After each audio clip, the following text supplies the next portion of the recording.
Wali Kota Bogor Bima Arya dihadirkan sebagai saksi dalam persidangan Rizik Syihab, terdakwa kasus tes swab PCR di Rumah Sakit Umi Kota Bogor. Bima Arya yang juga merupakan Ketua Satgas COVID-19 Kota Bogor menjelaskan, sejak mengetahui Rizik dirawat di Rumah Sakit Umi, ia langsung berkoordinasi dengan rumah sakit agar Rizik diberikan tes usap. Meski demikian, Satgas Kota Bogor menilai Rumah Sakit Umi lalai dalam melaporkan kondisi pasien yang terindikasi COVID-19 tersebut. Bahwa semua langkah-langkah yang saya lakukan itu ada landasan aturannya. Habib Rizik memang terkonfirmasi positif PCR-nya. Ini yang sebetulnya kita khawatirkan. Jadi apa yang saya lakukan itu tidak ada faktor politik, tidak ada faktor-faktor yang lain, tekanan. Murni hanya melindungi warga saya, menjalankan tugas saya supaya warga Bogor itu tidak terpapar. Ya, jauh lah dari tekanan atau unsur-unsur politik. Betul-betul untuk kesehatan. Sementara itu, kuasa hukum Rizik Syihab Sugito Atmo Prawiro menduga adanya upaya kriminalisasi terhadap Rizik Syihab dan menantu Rizik Syihab Hanif Alatas. Dugaan adanya faktor politis juga disimpulkan oleh Sugito dan menuding pihak Bima yang justru menyebarkan informasi terkait kondisi Rizik yang reaktif dari hasil tes usap antigen sehingga memicu kerumunan di sekitar Rumah Sakit Umi.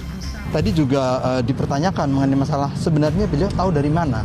Karena yang kami perlihatkan pada waktu di persidangan, yang pertama kali menyampaikan ke publik itu adalah Bima Arya. Jadi keramaian itu muncul bukan dari pihak Habib Rizik. Selain Bima Arya, Jaksa Penuntut Umum turut menghadirkan 4 saksi lainnya, yakni Kepala Dinas Kesehatan Kota Bogor, Kepala Satpol PP Kota Bogor, anggota Satgas COVID-19 Kota Bogor. Dari Jakarta, Marcelina Tumundo, Azizul Hakim, Metro TV. Pemirsa, keterangan apa saja yang disampaikan oleh Wali Kota Bogor dalam sidang perkara hasil tes swab di Rumah Sakit Umi Bogor dan bagaimana Bima Arya menjawab tudingan tentang adanya unsur politis dalam sikap Bima Arya terhadap Rizik Syihab. Telah bergabung melalui sambungan Zoom dengan Wali Kota Bogor, Bapak Bima Arya Sugiarto. Selamat malam, Kang Bima. Selamat malam, Fitri. Kang Bima, dalam persidangan tadi, dalam keterangan yang Anda sampaikan, apa sebetulnya dasar dari Pemkot untuk melaporkan Rumah Sakit Umi ke polisi? Semua langkah kami ada dasar hukumnya, mulai dari keputusan Presiden tentang pembentukan Satgas, kewenangan Satgas, sampai peraturan wali kota bahwa setiap fasilitas kesehatan rumah sakit harus menyampaikan laporan secara rutin terkait dengan penanganan COVID begitu.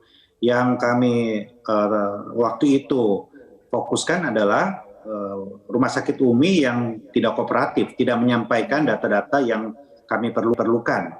Kenapa? Karena kalau ada yang terindikasi positif tapi tidak dilaporkan, maka kami tidak bisa melakukan penelusuran kontak. Baik, Kang Bima, apakah artinya sikap seperti ini yang Anda sebut menghalang-halangi Anda dalam mendapatkan informasi?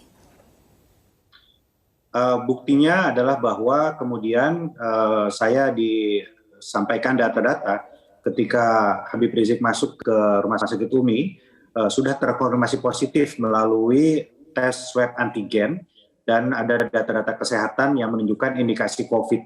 Jadi ini yang kami khawatir. Ini dari awal terbuka, kooperatif, maka proses hukum atau persidangan ini tidak akan pernah terjadi. Oke, dari mana sebetulnya Pemkot ataupun Anda mengetahui Rizik Syihab ini dirawat di Rumah Sakit Umi? Saya mendapatkan WA dari nomor yang tidak saya ketahui yang menyampaikan keberadaan Habib Rizik Syihab di Rumah Sakit Umi. Yang langsung saya konfirmasikan kepada Dirut Rumah Sakit Umi, Dr. Andi Tatat, pada Kamis sore tanggal 26 November dan dijawab oleh Dr. Andi Tatat bahwa betul keberadaannya ada di Rumah Sakit Umi. Oke, dalam persidangan Anda juga mengatakan bahwa Rizik Syihab menolak menyampaikan hasil swab tes PCR. Ini bagaimana sebetulnya kronologi ataupun penjelasannya, Kang Bima? Sudah ada kesepakatan sebetulnya bahwa bahwa keluarga menyetujui, Habib Rizik menyetujui untuk dilakukan proses swab. Tetapi kemudian ketika swab itu dilakukan pada hari Jumat siang, tidak didampingi oleh tim dari Dinkes. Pihak rumah sakit Habib Rizik menyampaikan bahwa Dinkesnya terlambat. Tetapi kan ini persoalan teknis saja. Ya semestinya bisa dikomunikasikan dengan baik sehingga tetap didampingi. Itu poin pertama. Poin kedua adalah Jumat malam disepakati juga bersama pihak keluarga Habib Rizik bahwa akan diinformasikan kemudian dilakukan oleh siapa swab-nya dan dikirim kemana beserta hasilnya. Tapi itu pun tidak kami terima, tidak Satgas terima. Jadi sekali lagi kami melihat saat itu tidak ada etikat baik untuk menyampaikan data yang kami perlukan. Sekali lagi bukan data pasien, ya, tetapi lebih kepada prosesnya saja. Bagi kami yang penting prosesnya, status kesehatannya supaya kami bisa melakukan antisipasi. Kami sadar betul bahwa tidak semua bisa disampaikan kepada publik.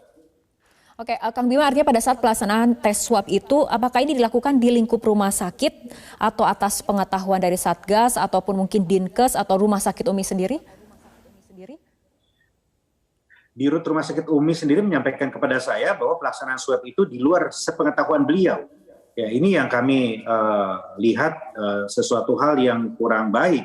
Bagaimana mungkin rumah sakit tidak bisa memonitor pelaksanaan prokes di rumah sakitnya sendiri. Padahal berdasarkan aturan bahwa setiap protokol penanganan COVID itu harus disampaikan.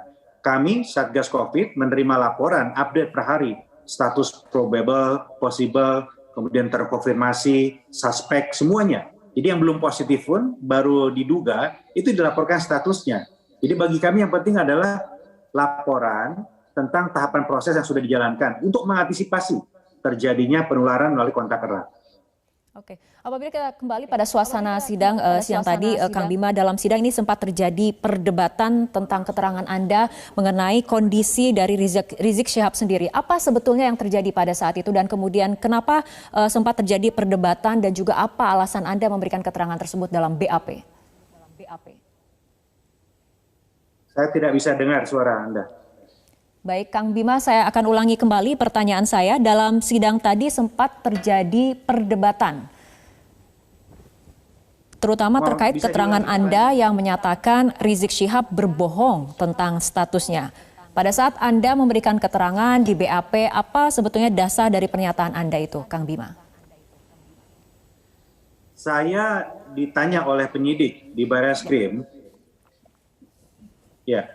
Saya ditanya oleh penyidik di Barreskrim saat itu, apakah Anda melihat ada ketidaksesuaian pernyataan? Saya bilang iya. Ketika saya mengetahui kemudian bahwa kondisi Habib Rizik sebetulnya terkonfirmasi positif, padahal saat itu disampaikan sehat-sehat saja. Berarti yang saya sampaikan adalah ketidaksesuaian fakta antara kondisi sebenarnya dan apa yang disampaikan pada saat itu. Artinya ketika kemudian terdakwa ataupun kuasa hukumnya mengatakan ada kebohongan, bagaimana kemudian Anda merespon hal itu? Bagi kami yang difokuskan adalah tahapan protokol kesehatan yang dilakukan oleh Rumah Sakit UMI. Ya, jadi fokus kami adalah Rumah Sakit UMI tidak melakukan koordinasi yang baik, tidak melakukan pelaporan sebagaimana diamanatkan oleh aturan. Itu saja. Dan itu sangat berbahaya karena menghalangi kami dalam menentukan penularan, mencegah penularan. Baik, Kang Bima, kita akan kembali lihat bagaimana perkembangan nantinya. Terima kasih Wali Kota Bogor, Kang Bima Arya Sugiarto telah berbincang bersama kami malam hari ini dalam Prime Talk.